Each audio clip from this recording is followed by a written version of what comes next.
Hi. So what I'm doing right now as I drink my coconut water is I'm going to fix up the saya or the scabbard for my katana, which is dearly beloved to me. Uh, I love this katana. This thing really gives me joy. Just there's something in my heart that deeply gives me just an inner happiness and joy that I have a sword. Because if you know me, I love swords and I just love everything that is medieval, both Japanese and European. Though I like European things more than Japanese type things. No offense, it's just my preference. It's my history, and it's my ethnicity, and it's my history. It's very cool. So is this, but I think knights are cooler than samurai, in my opinion. But but then let's be real here. The one I got first, my first sword is a katana, not a longsword. That's mostly because these are more well established. There's more of them. There's more good ones out there for a lower price than, say, a longsword. It's still kind of like a custom, almost. You have to get them made custom if you want a longsword. It's not common. And anyways, what I wanted to show you, while I also talk about other stuff, is I think the saya that came with this is just sort of lacquered wood, and the lacquer gets scratched really easy. And well, it doesn't look nice. It's nice and black, but then it gets scratched and it turns like a whitish gray color. I don't know if you can see the little scratches in there, like that. You see that one right there? I mean, it's just unsightly. But as you can see, there's a lot of gold speckle on this. And look how pretty that looks. It looks so Japanese, it just looks Japanese, Because I think that's like the Japanese style. And what inspired me to do it, and I'm gonna show you how I do it, is I believe it's their teacups that they use. Excuse me if I have a little phlegm. Teacups that they use when they get cracked. I forgot what type of teacup it is. I think it might be a special type of teacup, but if they break it, if it cracks, well, then they would take gold, and they would pour the melted gold into the crack, let it solidify, and that would fix it. And then it would turn the damage into a thing of beauty, into a thing of love, into a thing of, coming back together. We were broken, but now we've come back together, and now it's not the same, but it can be good. I'm not going to say it can be better. I don't know if that's the case. Maybe not. But it is good. It can be good. So that's what I'm going to do here. And having done it for a while, it's just really, to me, I think it looks really beautiful. And in the case of this case, specifically my scabbard, I think it looks better than it originally did. And it just looks so Japanese just from that gold speckle, the almost random gold speckle on black. Let me see if I can pull out my safety knot here. I have a quick release, a safety knot that's a quick release. So if you just pull on the handle, with the knot tied, of course, then it would not come out. But if I pull the knot in a certain way, then it would uncoil, and then I could use it. Because I don't want someone to be able to just open this unless they know what they're doing. And I know it can't be perfectly locked without making it inaccessible to me. And I know that it can't be fully accessible to me and still be totally safe. So I'm just gonna pull that middle ground of it's a quick release, but it is shut. So I mean, can't be perfect. And it's not like I'm carrying this around every day anyways. It stays in my house, but I sure would love to carry this around every day. Technically, I can, but it would just get you weird looks. One of these days, I'll probably have to build up the courage and I'll just do it. But, I probably should get a Japanese dress, hakama, or some sort of, clothing, so that the full attire, then people might accept me better that way. Like, if you're in full gear, people might accept that better than if you're just a random guy in a t-shirt and a pair of shorts walking around. Anyways. And so basically what you do is I just found a good I have family, and my family has nail polish. And I just found a nail polish. I didn't really ask them, so I should really say sorry and tell them, hey, I've been using your nail polish to cover my sword, but my sword handle, hilt, scabbard. But anyways, it's just a certain color of gold I thought looked good. And that's just what I use. I just use a light coat to coat it. And you find the scratch, and you just try to find the most artistic way to cover the scratch. I don't want to slather it all over the place. That would look ugly. And I try to get rid of the excess, because there's excess that's on the brush. You want to wipe that off. So you just have enough that there's just some on the bristles, but not a lot. So like there's one.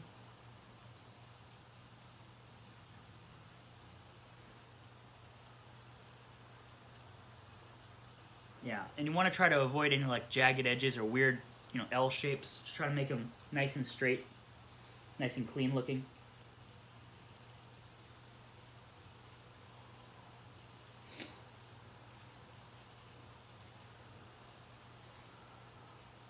And by the way, why did I get a sword? Well, aside from the fact that I love swords. Yes, I absolutely love swords. But if it wasn't for Jesus, I might not have gotten a sword.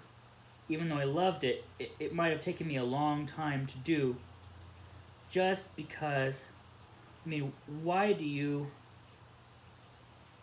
justify the expense of spending, a couple $100s to get one? Well, if I had, overwhelmingly a lot of money, then maybe I would just do it just because I love it. But I didn't. This cost me a little bit in order to get this. And this isn't the fanciest type of katana that I could possibly get. It's rather it's kind of a budget katana, but it's battle ready, it's full tang, everything is good. Maybe the ray skin isn't the best, but But I did it anyway. And why did I do that? Well, because Jesus was not a liberal. Jesus was not a communist. Jesus was not a mere human teacher. Jesus was not a human teacher. He was not a good teacher, because he claimed that he was God, and he asked people to worship him. And then some people started worshiping him, and he didn't tell them to stop. He said, okay, I'll take it. He let people bow down on the floor and physically, literally worship him, like laying on the floor, singing worship songs to him, and he was on the earth. He hadn't been crucified yet. He claimed that he was God. He said that he was God multiple times. There was a bounty out on him. There was people who were trying to kill him because he was doing that. If a good person doesn't claim to be God unless he is God. So either he is God and he's good, or else he's a human and he's a terrible psycho, because a megalomaniac, because he thought he was God. So, liberals, you can't really take Jesus and make him into your own sort of thing, because we know what he said. The whole ancient world knows what he said. It's written down. We've got the 4 Gospels, which we have more ancient copies of the 4 Gospels than we do the works of Julius Caesar or Plato, by orders of magnitude. Like Plato and Caesar, maybe we have like from 10 to 110 of each. We have like 6,000 copies of biblical texts. And we have the Gospel of John, so Matthew, Mark, Luke, and John, the 4th one. We have that one in the 1st century in manuscript P55. So manuscript, or is it P52? I think it might be P52, sorry. It is a manuscript of the Gospel of John that is inside the 1st century.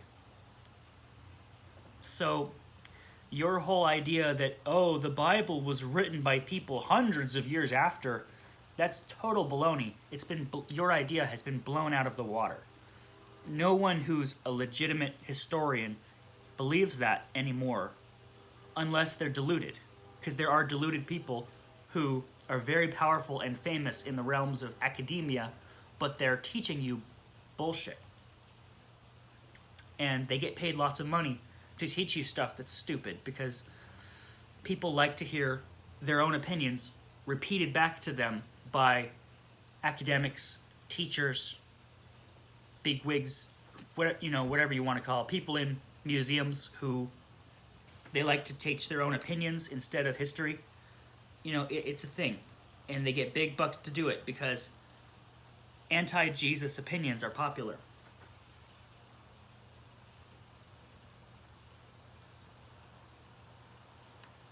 And so this is gonna look really nice, and when this is very old, when this thing is old, it's probably gonna be all gold, and that's gonna look so good. It's gonna be roan, like a Appaloosa horse that turns from black to white over time. It's gonna be like a roan, but it'll be from black to gold. It's kind of cool.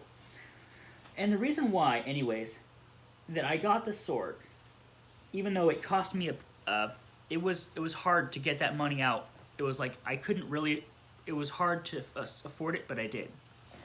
Well, because Jesus said, if you don't have a sword, sell your cloak and buy a sword. And then his disciples said, Lord, we have 2 swords with us right here. And he said, good, that'll be enough. So wait a second here. You want Jesus to be a liberal and a communist. But he said, if you don't have a sword, sell your cloak and go and buy a sword. So he's not a liberal because he wants you to go get a sword and to possess a sword. He wants you to possess a weapon of war. A weapon of war. It's a sword. And he wants you, how does he want you to get it? He wants you to sell your cloak and buy it. He wants you to pay for it out of something that is precious to you. And I didn't sell my clothing, but I don't have a lot of money, and I didn't have a lot of money when I bought this. And it was precious. It was a precious sacrifice to me. I paid money that I didn't really have a lot to go around. I paid that precious sacrifice out of what I had, out of my pocket, to get this guy. Okay. And so I feel like that satisfies the command. And that is a command. Jesus is commanding you to buy a sword if you believe in him. He said, this is not just a spiritual thing.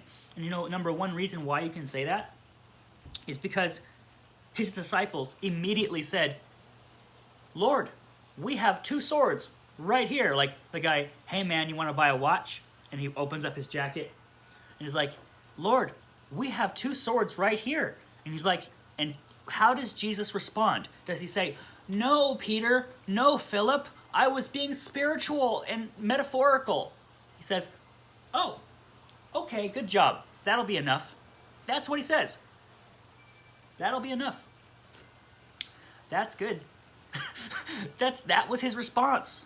That's what Jesus said. That's how he responded. So don't tell me, oh, Jesus is just being metaphorical. If you want to read the deeper context of that passage, I want to read like the whole chapter, it gets better because it's right next to where Peter says, Lord, I will die with you. And then Jesus says, Peter, you're going to deny me 3 times. It's like right after that. If you want to go read this. And he's like, if you know the God, and Jesus references back to an earlier time in his ministry, because he had an earthly ministry. He was on the earth doing teaching and preaching for about 3 or 4 years. Comment in the sections below if you think it was 3 or 4. Not that I think it's a big deal, but it's kind of interesting.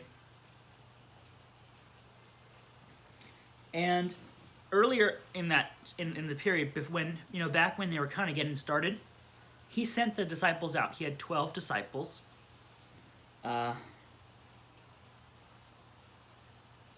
and he sent them out and said, I want you to go out in pairs of 2, and I want you to go preach. Preach and teach from town to town. Every day you travel to a new town or village, go to their synagogue, and go preach in the synagogue. And that's what they did.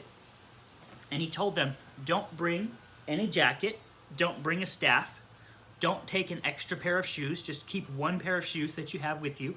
Don't bring any extra money, don't bring anything to supply yourself, just go. If God cares about you, if God cares about what you're doing, then he will provide for you. If God cares about you and what you're doing in your ministry, and he cares, if you're really working for him, then he will pay your way. He will give you everything you need. If you need a staff or sandals or money or a cloak or food or water, he will give it to you. You don't need to bring it yourself. So that's what they did. Jesus hung out where he was, and he preached and taught where he was, and he let them go out and do their own little ministry. And each, they went out in pairs of 2 without any supplies, and they just went, and they had a lot of success. They did really well. They did really well. And they came back to him when they were done, and he asked them, did you lack anything? Were you ever in need? And they were like, no. Everything that we needed was provided for us. God provided everything we needed. If we needed clothes, he gave us some extra. If we needed food or money or sandals or a staff or anything, he gave it to us. So, and a staff is a weapon, by the way.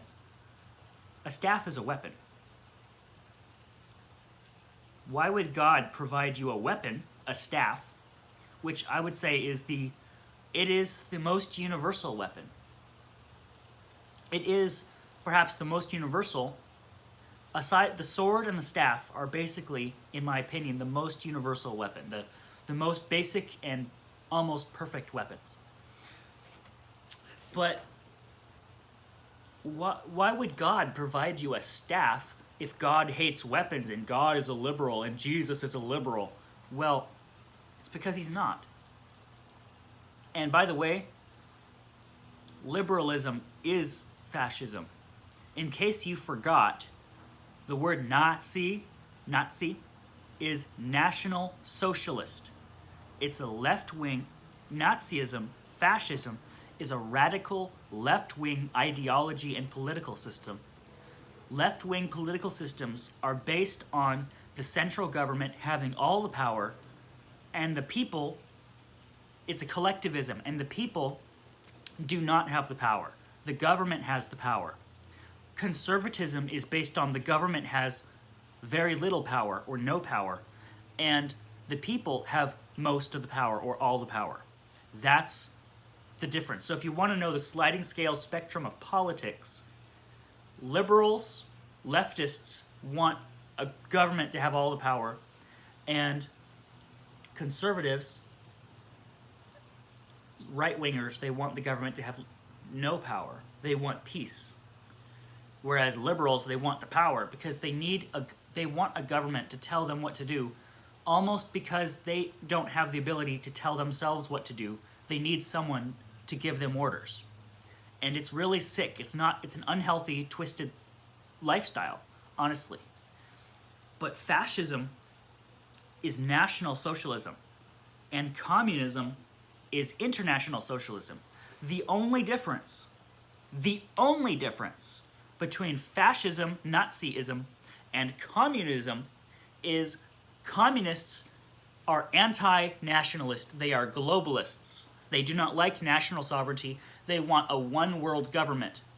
Whereas Nazis and fascists are like Napoleon. They want nationalism.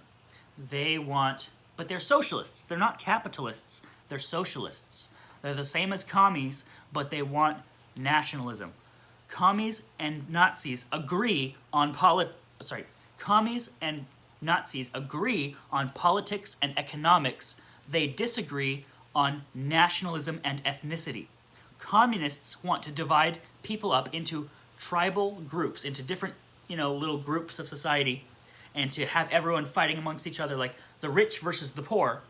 But Nazis want to divide everyone into little tribes and little groups of society, and have everyone fighting, these little groups fighting against each other between ethnicities.